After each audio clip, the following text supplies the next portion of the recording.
आज ना थोडंसं या दादांचं मत ऐकूया आणि त्यावर आपण शांतपणे विचार करूया। ये हिंदी शब्दों को लेकर के अपमानजनक बात करते हैं। हिंदी शब्दों का मतलब देखिए, अ से अनपढ़ से शुरू होकर के ज्ञ से ज्ञान पर समाप्त होता है।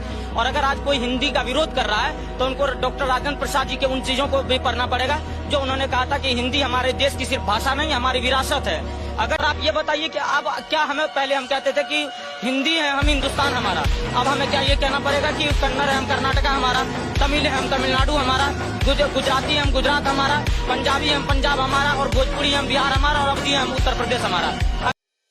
जर या दादांना थोडीफार मराठी येत असती ना तर कदाचित त्यांना कळलं असतं की मराठीमध्ये अ हा फक्त अडाण्याचा नाही तर अभ्यास, अभिमान आणि अस्मितेचा आहे। आणि तो ज्ञ म्हणजे ज्ञानेश्वरांवर जाऊन संपत नाही तर तिथून मराठीचा खरा प्रवास सुरू होतो। हिंदी ही आपल्या देशाची एक मोठी भाषा आहे, तिचा आपण नक्कीच आदर करतो, पण हिंदी म्हणजेच देशाची ओळख हे मान्य करणं बाकी सर्व भाषांवर अन्यायकारक आहे। जेव्हा तुम्ही म्हणता हिंदी है हम हिंदोसता हमारा, तेव्हा तमिळ, तेलुगू, कन्नड, मराठी, बंगाली अशा अनेक मातृभाषा बोलणाऱ्यांना त्या वाक्यात स्थानच नसतं। आता हे स्पष्ट करूयात की आम्हाला हिंदीचा अपमान करायचा नाही आहे, आम्ही फक्त तिची सक्ती का केली जाते यावर प्रश्न विचारतोय। देशाची एकात्मता ही एकाच भाषेमुळे नाही तर प्रत्येक भाषेच्या सन्मानातून आणि सहअस्तित्वातून टिकते।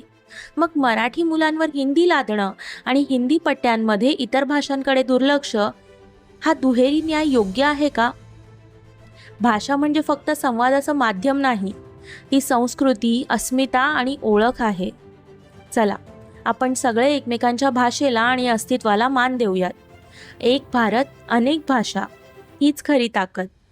हा व्हिडिओ कोणत्याही भाषेचा विरोध करण्यासाठी नाही, सर्व भाषांचा सन्मान आणि समतेचा आग्रह हेच उद्दिष्ट आहे। धन्यवाद।